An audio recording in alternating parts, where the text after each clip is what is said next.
Dalawa po ang sugatan ng magrambulan ng grupo ng mga kabataan at mga estudyante sa Davao City.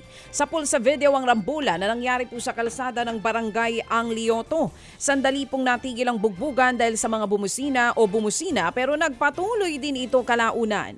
Hindi po nagpaawat ang mga kabataan kahit may ilang nakatatanda ng umaawat sa kanila. Humupa rin ang gulo makalipas pong ilang sandali. Sa investigasyon ng pulisya, hindi daw magkakilala mga estudyante at mga nambugbog sa kanila. Nagulat na lamang ang mga estudyante nang bigla silang suguri ng grupo. Natunto ng 6 na mga salarin edad 14 hanggang 16 anyos. Kung nakumpiska rin po ang ginamit na pananaksak, na-turn over na po sa City Social Welfare and Development Office ang 6 na menor de edad.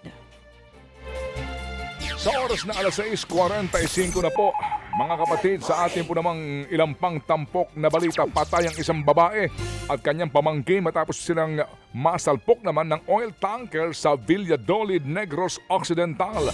Nagtitinda ng empanada ang mga biktima nang mangyari po ang sakuna. Bukod sa 2 namatay, sugatan din po ang anak ng tindera. Ayon sa mga pulis, papunta po ng Bacolod City ang oil tanker nang mangyari ang sinasabi pong disgrasya. Nakaidlip daw ang driver, so hindi ito disgrasya. Kapabayaan po ito. Habang nagmamaneho kaya nawala ng kontrol at diretso pong sumalpok sa pwesto ng mga biktima. Posibleng maharap po sa kaukulang reklamo ang driver ng oil tanker. Ano ba naman ito? Samantala, Kapag ganyan po, hindi disgrasya ang tawag eh. Opo, ito po mga kapatid po ay hindi aksidente. Kapabayaan po ito ng dahil sa kapabayaan. Samantala, 3 po ang sugatan ng araruhin ng dump truck, ang 2 motorsiklo at van sa Catbalogan City sa Samar. Sa inisyal pong investigasyon, nawalan daw ng preno ang truck na ginagamit sa paghahakot ng lupa para sa isang airport project. Una nitong nabangga ang van bago ang mga motorsiklo. Kabilang po sa nasugatan ng driver ng van at 2 nadamay sa aksidente. Naisugod sa ospital ang 3 sugatan upang mabigyan po ng agarang lunas. Tumakas ang driver ng dump truck matapos naman ang patuloy pa rin po siyang hinahanap ng mga otoridad. Nadaganan po naman ng tumagilid na truck ang mag-iina sa Castilla, Sorsogon. At ayon sa investigasyon, naghihintay lamang ng masasakyan ng mga biktima sa gilid po ng kalsada nang mangyari po. Ito na naman, hindi disgrasya ang kapabayaan. Tumagal po ng halos 1 oras bago naialis ang mga biktima. Namatay ang 7 taong gulang na batang babae. Sugatan naman ang kanyang ina at kapatid.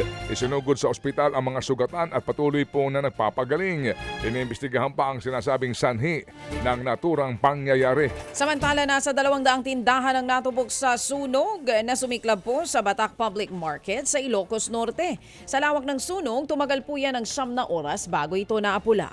27 fire truck na rin ang rumisponde. Ang ilan sa mga ito galing sa iba't ibang bayan. Wala namang naiulat na nasawi o nasugatan sa insidente.